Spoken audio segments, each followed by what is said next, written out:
O Morning Show de hoje está no ar e a gente começa falando sobre a PEC de transição. O vice-presidente eleito da República, Geraldo Alckmin, o relator geral do orçamento, também entregou ao presidente da Câmara dos Deputados, Arthur Lira, e ao relator geral para 2023, Marcelo Castro, o texto da PEC. Alckmin afirmou que caberá ao Congresso definir o prazo de vigência dessa proposta. Você vai conferir tudo na reportagem de Paula Lobão.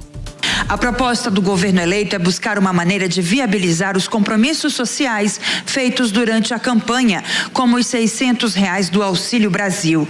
A equipe de transição não definiu prazo, mas defende que seja pelos próximos 4 anos. Para isso, é preciso tirar pelo menos R$175 bilhões do teto de gastos. Em resumo, o que ela faz? Ela retira do teto o Bolsa Família. O Bolsa Família, os R$600 e os R$150 por criança com menos de 6 anos de idade. É o cuidado com o social, combater a fome e erradicar a pobreza e atender as crianças.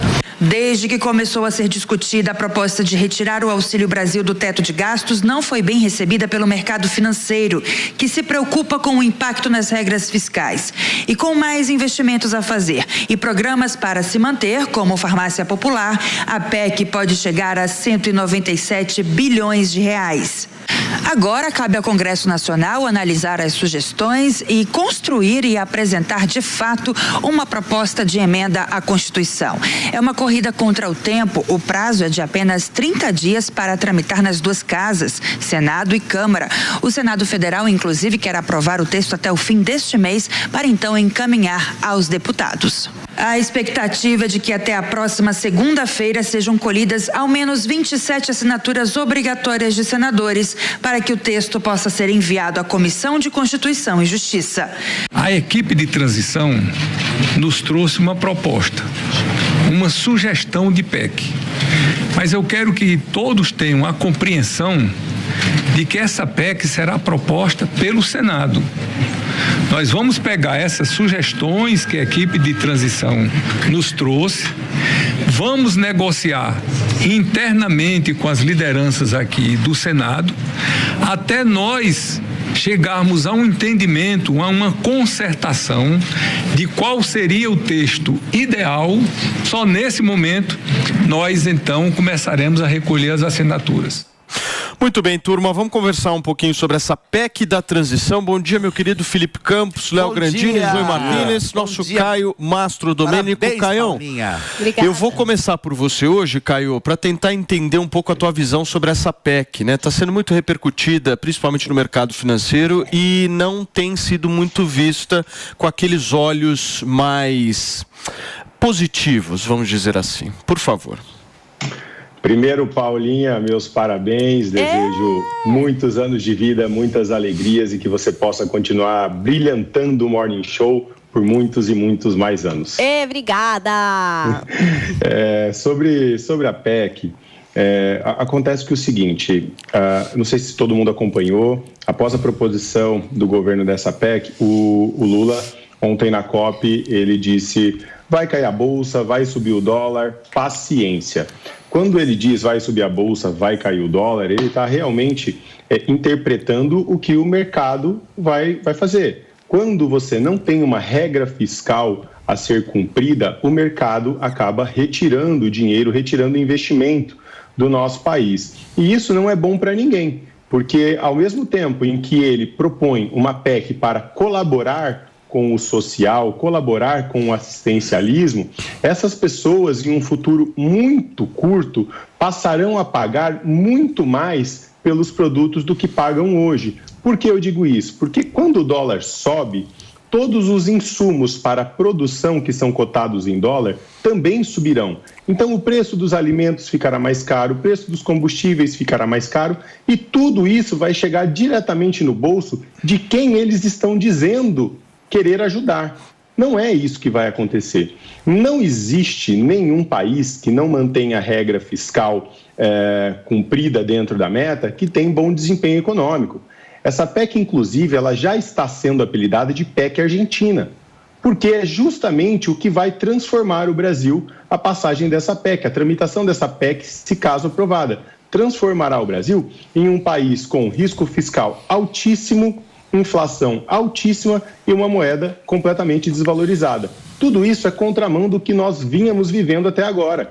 Enquanto o mundo estava se afundando em crise econômica, o Brasil vinha tendo um bom desempenho. Infelizmente, agora, a proposição dessa PEC com certeza levará o Brasil num caminho contrário. Muito bem, Mastro. Leozinho. Bom dia, Paulinho. Eu quero entender uma coisa de você, meu querido. Entenda. Se você puder me responder, é o seguinte. Lógico, o que você quiser. Dane-se o dólar e dane-se o mercado, a bolsa. Paciência. É assim que o negócio funciona ou não? De forma alguma. O mercado... É porque também nunca me apresentaram esse tal mercado, né? Às vezes eu acho que é o Walter Mercado, às vezes eu não sei quem que é exatamente. Essa entidade chamada mercado. Você tá muito engraçadinho, hein? Não, imagina, Paulinho. Eu só quero... comigo. Você já tá querendo pegar meu lugar? De forma alguma, filho. Seu lugar é insubstituível. Você é insubstituível. Você é maravilhoso, Felipe Campos. Eu só tento cumprir aqui o meu papel. Mas vamos lá. Em relação ao mercado. O mercado é importantíssimo. O mercado representa nada mais, nada menos do que a Bolsa de Valores, do que os rentistas, os investidores internacionais e brasileiros, domésticos. E é importante, sim. É lógico, faz parte. Agora, bem como o dólar, porque quando o dólar só, a gente às vezes não tem essa noção, principalmente o povo brasileiro, a sociedade como um todo, não tem essa percepção, mas é importantíssimo cultivar esse debate a respeito do dólar. Até porque quando o dólar sobe, aumenta o preço do feijão, aumenta o preço do arroz, aumenta o preço do celular que a senhora quer parcelar, quer comprar. Então, isso acaba interferindo em todo o mercado brasileiro. Então, isso sim atrapalha a vida do pobre. Aliás, quem mais é atrapalhado é o pobre. Porque o rico, diante de uma hiperinflação, o rico, diante de taxas de juros exorbitantes, ele consegue se proteger. A dona Maria, a senhora, o senhor não conseguem se proteger. Então é evidente que uma política de ajuste fiscal, que uma política de responsabilidade fiscal, que uma política que dialogue com o empresariado, com os investidores, é importante sim, bem como fez o Lula durante 8 anos de governo, conciliando os interesses tanto da elite econômica brasileira quanto do povo brasileiro, que é uma política de conciliação de classe, não uma política revolucionária, comunista, marxista, e nem tem que ser, até porque a elite é inerente dentro de uma sociedade capitalista como a nossa. Não vamos devanear achando que vamos pegar em armas e acabar com a burguesia, isso é papo de maluco. Não, então a gente tem que conviver com essa boa elite. O problema, e aí é uma crítica que eu faço à nossa elite, a elite rastaquera, como diz o nosso querido Marco Antônio Villa, é que a nossa elite, infelizmente, esquece que é brasileira. A nossa elite, infelizmente, tira o dinheiro daqui muitas vezes e coloca lá fora com a intenção única e exclusivamente de prejudicar ou de fazer o dólar subir, por exemplo. Em termos de reservas, em termos de juros, fora os bancos, né? A gente tem 5 bancos, aliás, a dívida pública, para você ter noção, tem centenas de bilhões de reais que bancos devem à União e simplesmente essa dívida é perdoada. Então a gente tem que rever todas essas questões, o trato que a gente tem com a nossa elite, o trato que a gente tem com os investidores, até porque o rentismo pelo rentismo não é bom. Mas é evidente que essa PEC, e aí entrando no mérito da PEC, a PEC, ela acaba sim furando o teto de gastos, que vai ser algo que vai acontecer naturalmente, até porque para comportar as promessas de campanha do presidente Lula, bem como esse aumento eventual de auxílio, vai precisar. Agora, as pessoas estão passando fome. É preciso sim ter responsabilidade fiscal, mas com olhar social e não deixar simplesmente as pessoas morrerem de fome e também conseguir executar o plano de governo e as propostas do governo legitimamente eleito. Tem pergunta, Paulinha? Mas o mercado, vocês não acham que o mercado fica assim, desconfortável e volátil também porque o Lula ainda não anunciou o ministério, ainda não tem o ministro da Economia que vá lá e que diga qual será a linha, se vai respeitar teto de gasto, se não vai, em que ponto, de onde vai tirar. Assim, ainda está muito nebuloso. Vocês não acham isso? Porque, por exemplo, vamos imaginar que a gente continuasse num governo Bolsonaro.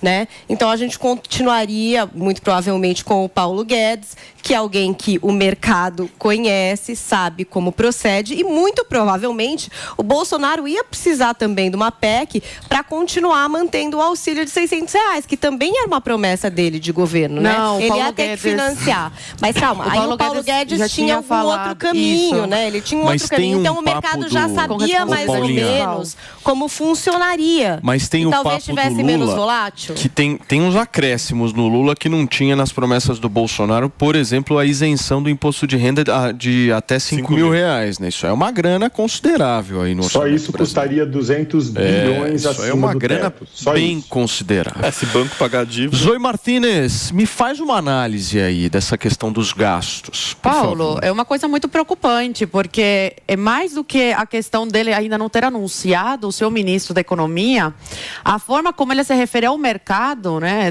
deixando-o de lado, ou paciência, ou vocês vão ter que aguentar isso, a forma como ele se coloca, faz com que o dólar suba mesmo e a bolsa despenque. Aí o Léo falou, não, mas tem que olhar para o mais necessitado e tem que furar o teto de gastos mesmo, porque o Brasil precisa desse dinheiro para o Lula cumprir as promessas de campanha. Só que, Léo, é uma solução momentânea que lá na frente vai ter consequências muito piores e devastadoras para o país. Você não pode tentar tampar, né, o buraco com o dedo. Né? Não dá. Se ele 175 bilhões de rombo para o país. Lá na frente, isso vai ter consequências. O dólar está aumentando, a inflação vai subir. Os produtos vão subir de preço. Como é que esses mais necessitados vão conseguir pagar? Entende? O Lula tem que se posicionar de uma forma respeitando o mercado. Os investidores, as pessoas mais inteligentes, não vão querer mais investir no Brasil. Vai se tornar uma Argentina. E o pior, o mais preocupante, é que por falta de aviso não foi. Em toda a campanha, nos 2 meses de campanha, o Lula já estava falando em acabar com o teto de gastos. Essa grande irresponsabilidade, dando poder aí ao Estado de gastar à vontade sem nenhuma responsabilidade. Os impostos vão aumentar, vai se tornar uma bola de neve isso, a gente não vai conseguir controlar.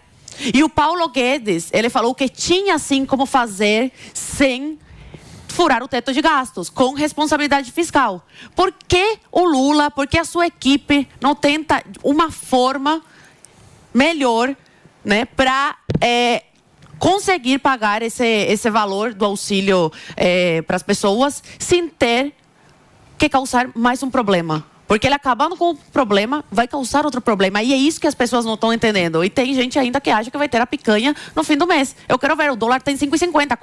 Com essas falas irresponsáveis do Lula, tem 5,50. Tem que fazer cadastro. Isso tem de aumentar. No supermercado. O dólar está como estava na época da pandemia. É por isso que ele já chamou a Bela Gil para ensinar a fazer churrasco de melancia, feijoada de cenoura, porque a picanha vai ficar mais complicado. Não, eu só queria trazer aqui um esclarecimento já diminuiu que o Léo falou, eu não sei quem é o mercado, se é Walter Mercado, o que é. O mercado, basicamente, Léo, é por onde passam todos os ativos do nosso país. Então, tudo é negociado no mercado. Não se pode menosprezar o mercado, porque lá você negocia o arroz, você negocia o feijão, você negocia a carne, tudo que chega na mesa do brasileiro. Então, para quem não entendeu o que é mercado, basicamente é por onde passam todas as coisas que nós consumimos. E também, contrapondo o Léo, ao contrário do que disse, as pessoas não tiram o dinheiro para prejudicar o Brasil. As pessoas não tiram o dinheiro do Brasil para prejudicar o Brasil.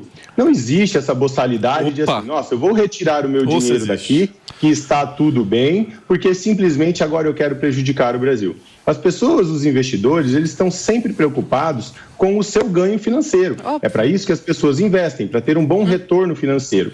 E um país, quando quebra a regra fiscal, o que ele está dizendo para os investidores? Olha, eu estou gastando mais do que eu tenho. Eu estou fazendo dívida e depois algum lugar terá que repor essa dívida. Ou seja, impostos, aumento de impostos, o que é muito provável, ou seja, a inflação. Qualquer efeito colateral vai vir, isso é inevitável. Então é por isso que os investidores tiram o dinheiro daqui, porque eles já sabem qual é o caminho que o Brasil vai seguir.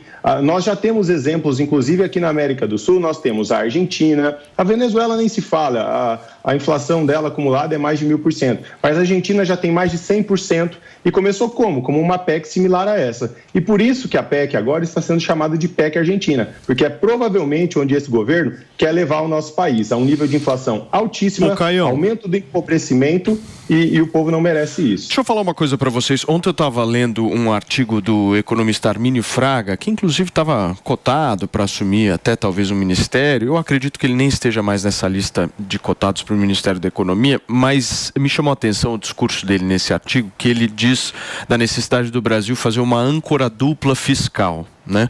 Que essa âncora dupla seja baseada na questão da responsabilidade fiscal e da responsabilidade social. Perfeito. Eu acho esse discurso muito bonito. Eu acho lindo você falar, pô, no discurso tudo eu me preocupo com as contas e me preocupo com as pessoas. Claro. Eu só não estou conseguindo enxergar isso na prática. Eu também me preocupo. Porque, por exemplo, para mim, responsabilidade fiscal, eu não vejo problema nenhum o Lula querer dar dinheiro para as pessoas mais pobres. Mas antes, ele tem que fazer a reforma administrativa na máquina do Estado. Mas ele vai dar picanha. Ou não? Vocês não acham? Sim. Tem outras coisas para fazer. Sim. Porque o que acontece? Ele está querendo gastar. E não está querendo cortar gastos que vão para pessoas e para instituições que jogam o nosso dinheiro na lata do lixo. E você disse uma coisa, e você trouxe um assunto extremamente pertinente, que é muito fácil. Na teoria tudo é lindo, né? Eu sempre leio grandes artigos, pensadores maravilhosos, né? E gente colocando ali todas as suas experiências vitais, né? Para serem... Mas eu quero ver isso na prática, eu quero ver realmente como vai funcionar, né? Porque eu também me preocupo, né? Tanto com a minha casa como com os gastos, né? E com as pessoas que nela residem também. Agora, o que você trouxe é extremamente pertinente quando você fala sobre essa questão dos gastos anteriores, porque daí eu quero ver como é que vai resolver. Não, o governo tem que sinalizar a reforma administrativa, a reforma tributária. Sério mesmo, o governo Lula falando de reforma tributária. É muito louco. Eu entendo o que você está falando. Mas isso que você está dizendo é verdade. Mas se quer falar de responsabilidade fiscal e social, tem que falar disso. Ninguém sabe até agora. Ele está inflando mais o Estado. Quem vai assumir o quê? Quais serão os próximos passos? Ninguém ainda sabe. É uma incógnita. E a gente está há um pouco mais de um mês do próximo governo assumir. Então, ou seja, cada vez... Eu acho engraçado quando eu falo... eu não sei nunca para onde eu estou falando aqui. E aí o que acontece? Eu acho que a gente tem que tomar cuidado com isso e perceber justamente aonde é que a gente vai aportar. Ô Caião, é isso? Como é que você vê essa necessidade da apresentação também de intenção de reformas, enfim, esse dever de casa que todo governo deve fazer antes de querer gastar mais? Paulo, não está acontecendo, né? Nós não temos aí uma reforma nem da máquina estatal, que não é o que nós estamos vendo, né? Nós estamos vendo o aumento de ministérios. Esse aumento de ministérios, podendo chegar até 39, é justamente para comportar esse tanto de indicado, esses 5 vezes mais indicados aí nesse governo de transição. Eles vão para onde essas pessoas? Eles vão para a máquina pública, isso vai aumentar o custo da máquina pública. Então, o que a Bolsa de Valores está vendo, o que o investidor está vendo, é o conjunto de tudo. Não é simplesmente uma PEC, é o modelo de governança petista que vai ser um desastre para a nossa sociedade. Por quê? Porque é um desastre fiscal, vai gastar mais do que ganha, porque está aumentando o número de cargos e tudo isso junto pode elevar a nossa dívida pública a quase 97% do nosso PIB, que é o que a gente produz. Então, basicamente, a gente está chegando no endividamento limite possível. E isso é muito perigoso porque, em algum momento, óbvio que não acontece do dia para a noite, a gente pode entrar em uma situação como a da Argentina, onde não se tem mais reservas financeiras e você acaba perdendo o crédito no mundo. Por que a Argentina hoje não consegue nem plantar mais? Porque além, óbvio, de todas as normativas que o governo impôs e taxas para subir o custo da produção, eles não conseguem comprar insumos para plantar. Por quê? Porque o país não fez a lição de casa. Começou a gastar mais do que tinha, queimou as suas reservas financeiras. E quem é que quer vender para quem não tem dinheiro para pagar? Ninguém. E é justamente esse caminho que nós estamos assistindo no modelo de governança do PT. Então, se o governo tivesse com uma outra linha, olha, nós vamos diminuir cargos públicos, nós vamos enxugar a máquina, vamos fazer uma reforma administrativa, que no governo Bolsonaro foram extintos mais de 30 mil cargos, então vamos manter uma reforma administrativa, vamos reduzir o custo do Estado, o mercado, que é quem compra e vende commodities, alimentos e tudo mais, interpretaria isso de uma maneira diferente.